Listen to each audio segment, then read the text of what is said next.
big story that we are tracking at the moment. Leader of the opposition in Tamil Nadu Assembly, Udhayanidhi Stalin, has been arrested. Now, taking a strong exception to the alleged vulgar remarks of the leader of the opposition, TVK had filed a complaint with the National Commission of Women against him and with the Thanjavur Police. The arrest follows the complaint that has been filed by the TVK. Meanwhile, the DMK had moved the Madras High Court seeking protection from arrest for the LOP Udhayanidhi Stalin, and now after the arrest, they have in fact sought urgent hearing on the matter.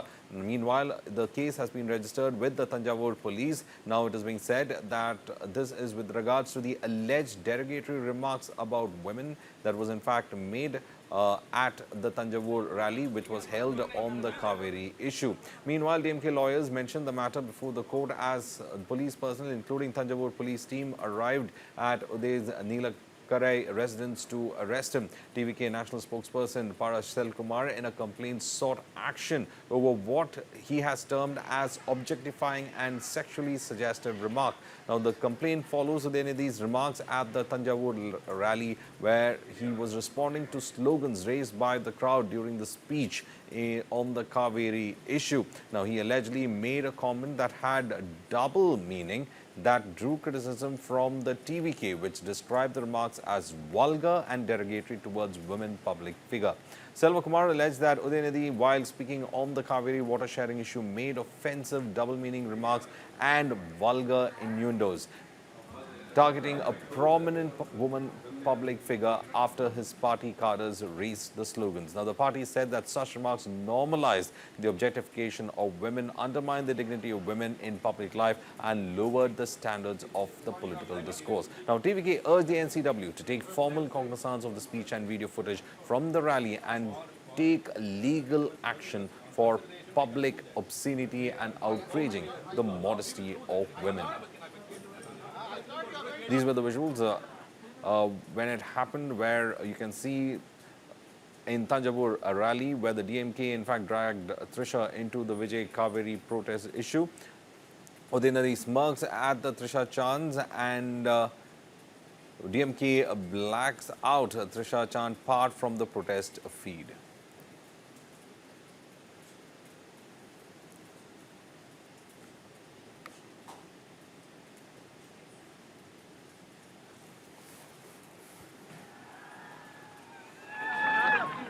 Kaveri சொன்ன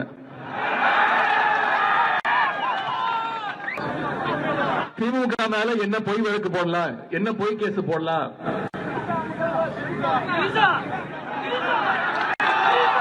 எங்க தண்ணி வருதோ இல்ல அங்க தண்ணி வரணும்.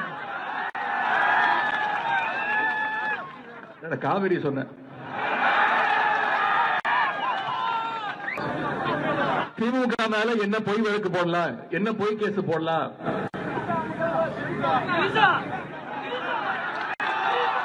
எங்க தண்ணி வருதோ இல்ல அங்க தண்ணி வரணும். காவிரி சொன்ன திமுக மேல என்ன பொய் வழக்கு போடலாம், என்ன பொய் கேஸ் போடலாம்.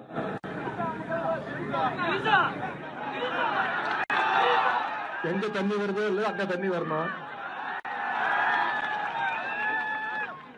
காவிரி சொன்ன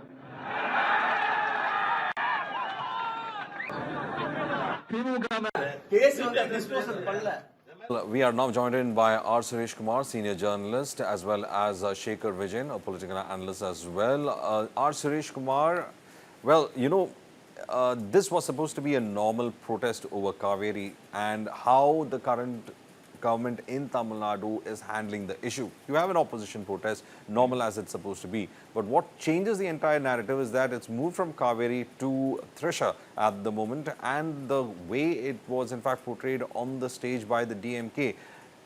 Where is politics losing sight? Good afternoon.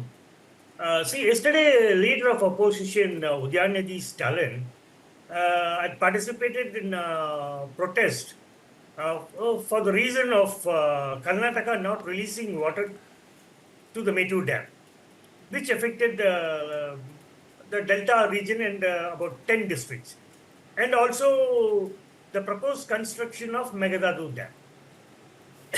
He started a speech that TVK, after forming the government, Mr. Vijay didn't do anything on this Cauvery issue.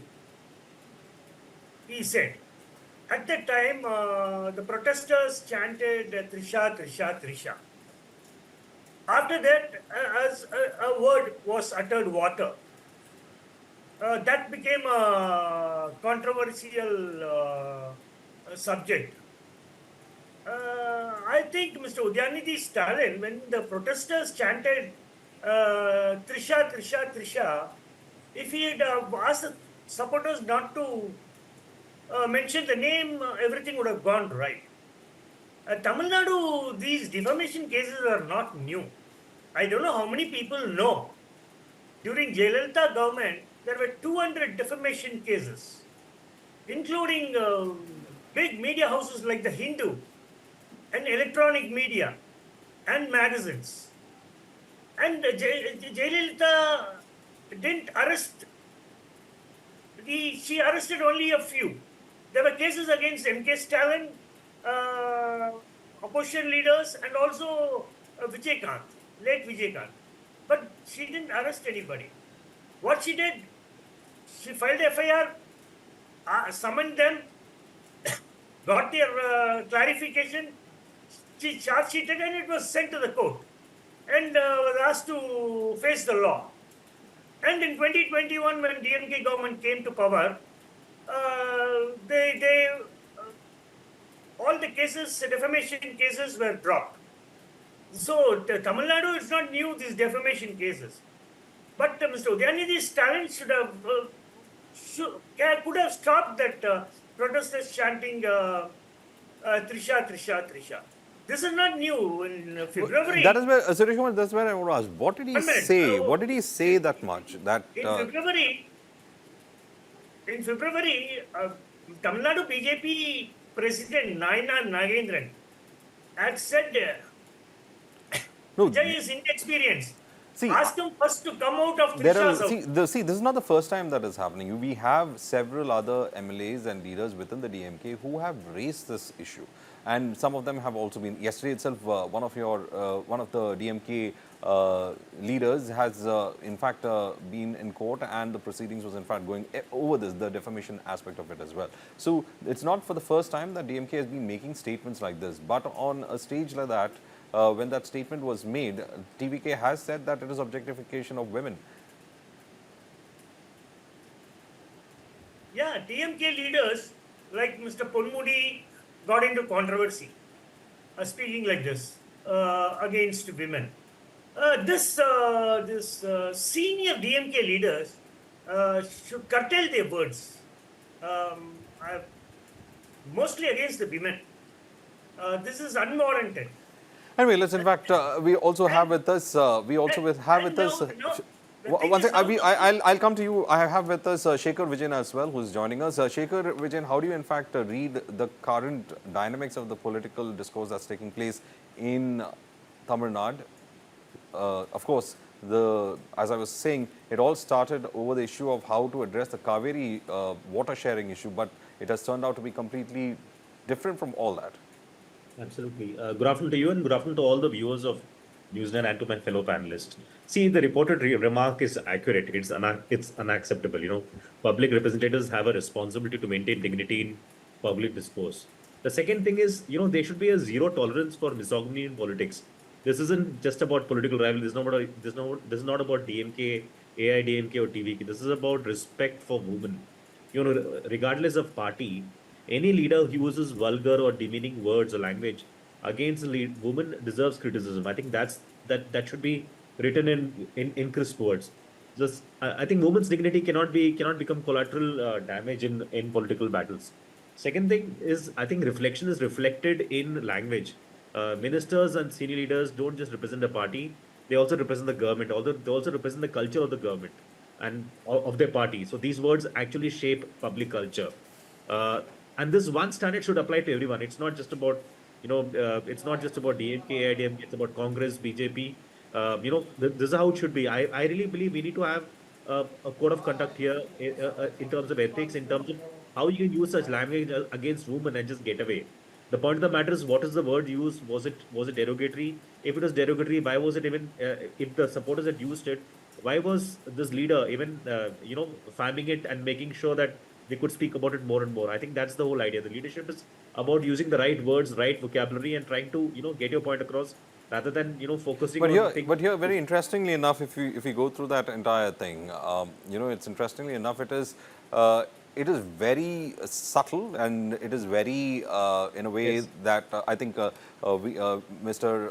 Suresh Kumar will also understand. It's a very subtle approach at things, and probably the meanings can go this way or that way depending on that context as well. So that's how it's been there. So now the DMK has been claiming that that was not the intended thing. They were actually, in fact, speaking about the river Cauvery and nothing to do with the actor Trisha. But since the cadres were, in fact, speaking and the words came out in a contextual framework, well, that is where the TVK has, in fact, taken objections to, and that's why you see the complaint being lodged and things going on to the level as we see today. However, the question is public propriety. I mean, how does that work in scenarios where personal attacks are something that is there all across the place?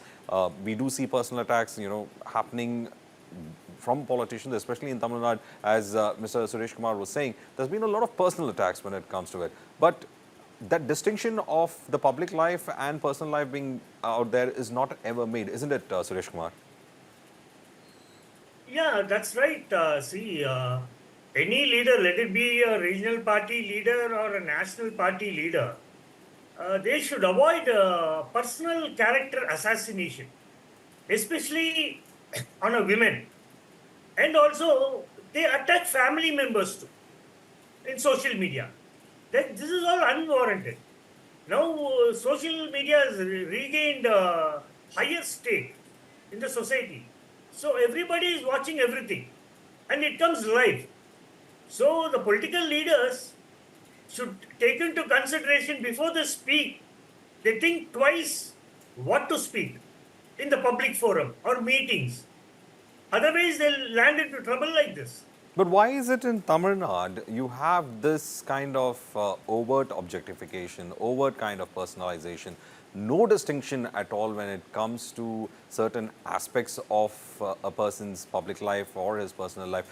It's not stopping there. That is the issue where you have, it is encouraged, cadres just say what they think they can say, and they just tend to make it a narrative against a certain leader or a certain person, as we've seen over here.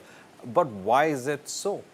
Why is it that kind of a distinction is never made? Why is that at least that kind of a dignified debate is not carried out with? Because, as I said, probably you wouldn't be able to make out what Udhayanidhi Stalin would have said or not said on that stage there, because it was a totally different forum. But it's not for the first time that this has been raised. Many of the times the DMK leaders, even smaller cadres, have in fact put this on social media, amplified it to a large extent. So clearly there is a drop in everything. And one of the things that they give as defense is that you're a public figure. So does it mean that a public figure can be attacked in every manner possible? Suresh Kumar? Yeah. The political party, the chief of political parties should give a strict dictation to the cadres that these are the subjects to be spoken, these are the subjects not to be spoken. If they speak, they should expel from the party. I'm telling this to BJP, Congress, national parties and also regional parties. It's not only regional parties. They should stand toward this, that no personal character assassination of a woman or his family, children, that's all going on in social media. That should not happen. And also the courts are watching everything. They'll take this issue. And one more thing, on this arrest of Udhayanidhi Stalin, the High Court had said you don't arrest till 12 p.m. because the case is coming. But still the police have arrested Mr. Udhayanidhi Stalin and they're taking him to Thanjavur. That I think it will be contempt of court. Probably the Madras High Court will give a conditional bail to Udhayanidhi Stalin today. All right. Shekhar Vijayan, again, the question we are looking at is, Tamil Nadu as a state, we have seen this kind of character assassination, which is the second layer. You have your political actions being criticized, but character assassination being the second layer when it comes to this, because this is all part of attacking your rival. Now, I'm not talking from one party alone or this incident itself, but that has been a very distinct manner in which politics has been played in a state. We can go to the past as well. We have seen several defamation cases that have been filed on one another in that state as well. So clearly there's a precedent, and it's also part of that political narrative when we look at that. Probably it is all layered when it comes to, it's okay when it comes to, the aspect of politics. Yeah, but I think it's time to draw a line in the sand. We cannot just keep saying that this has happened in the past, this is how these characters are. See, they're all our elected representatives. They are people are watching every move of theirs. With great power comes great responsibility. If you as an elected representative do not have a watch on your tongue, and in a very subtle or sarcastic or in a sardonic manner, you try to cast aspersions on your opponents, and I think it's not good. It's irrespective of any party. It could be AIDMK, DMK, Congress, BJP, any of these parties, or even AAP. The point of the matter is politics can be ruthless. Politics can be vindictive. Politics can be aspirational, but it should never be vulgar. And I think what's really happening here is getting vulgar, where you're dragging the family, where you're dragging other people who are really involved in this, which is really not required. And I think somewhere there should be a code of conduct, there should be an ethics which is involved, because these elected representatives need to understand that they have voted for them to come and speak in the parliament to represent their party. And they cannot be speaking in such a derogatory, in such a irreverent, in such an irrelevant, and in such a derogatory manner, which is not required. You don't get family members involved, you don't get women involved and speak in, we are living in the 21st century. We cannot be still talking like we are in the Stone Ages, right? I think it's very important for us to draw a line and tell them this is not done, irrespective of the party. The issue was the Cauvery water issue, but the entire issue has been derailed to what he spoken about Trisha, which is really inconsequential. I think we should be focusing more on what Vijay has done. How is he going to collaborate and get this issue sorted out? But the conversation is about why is Udhayanidhi Stalin talking about about Trisha in such a way and doing it in such a snide, sarcastic, sardonic manner, and with the party members involved also instigating them and telling them to, and not stopping them. I think it's very important as a leader to know where to draw the line and say we will not indulge in this. We have seen leaders in the past. So, Shekhar Vijayan, are you saying that the reluctance to stop what the cadres were saying is actually a way of saying that admitting or agreeing to what they are saying? I think more than reluctance, I think it's also about about drawing a line in the sand and saying this is not done. I think your conversations which you speak at a public discourse cannot be something where you talk about women in such a derogatory manner, irrespective of wherever you are, as a public servant or as an elected representative. It's not just about Udhayanidhi Stalin. I'm talking about every party in general. We have seen this happening in the past. We have seen it happening, in the present, and we don't want it to happen in the future. If people are watching them, if the 21st generation is watching them, I think it's very, very embarrassing to watch something like this being even now spoken, where they should be really focusing on development and about what needs to be done to change the course of India. Also, let me in fact get in our Suresh Kumar also into this. Suresh Kumar, now you have seen the course of Tamil Nadu politics for quite some time. You've seen how leaders have been using the aspect of their governance or the actions that they have taken in their governance. That has been always there in the norm of criticism. But weaving narratives when it comes to a person's relationship with one another, it could be just friendship and things like that, and giving it another spin. This seems to be even worse than a yellow gossip column that could have appeared in some magazine when you actually go on stage and speak like that. Just because you're from the film fraternity or you're from something, it doesn't mean that you have a license to, in fact, bring out that gossip column in a political setting and then make it look like how it has happened today. And therefore, these cases are, of course, going to happen. There's going to be arguments that are going to happen. These cases are going to go on to happen. But it takes a lot of propriety to, in fact, ensure that things don't happen in this way. We can discuss and say that, let's draw the line. But how much of a line can anyone draw on this? Suresh Kumar? That's up to the political parties, they'll have to take a call. They'll have to give a strict dictate to the cadres, party leaders. Don't speak anything against a women, especially, and their family members. And no character assassination on anybody. Let it be across India. I've seen so many objectionable comments on PM Modi ji by the opposition parties. Many objectionable comments. That all should be stopped. I don't want to mention the party who did it, who posted it. And these type of things, law should take its course. Well, that is what I was trying to ask. The personalization and the political narrative, the personalization of that narrative is where things are going wrong. So, no political party, if they have a chance to hit out at a leader who is in power, of course, they're not going to stop from going ahead and doing it. But here what's happened is that the catch is that here is the leader of the opposition who is in the center of the storm. Now, this is not a normal, a DMK MLA or someone. This is a person who's holding a position within the house in Tamil Nadu. That's where it's, in fact, started. No, that is what, if Mr. Udhayanidhi Stalin had asked his party men, stop chanting Trisha, Trisha, Trisha, everything would have gone right. He didn't expect, he came out with the word, that backfired him. But the lesson, Mr. Udhayanidhi Stalin, that in the future he should not speak like this, intentionally or unintentionally. Both will be taken in a different language. Anybody can take a word in a different language. I might take in one language, you might take in one language, my panelists might take in another language.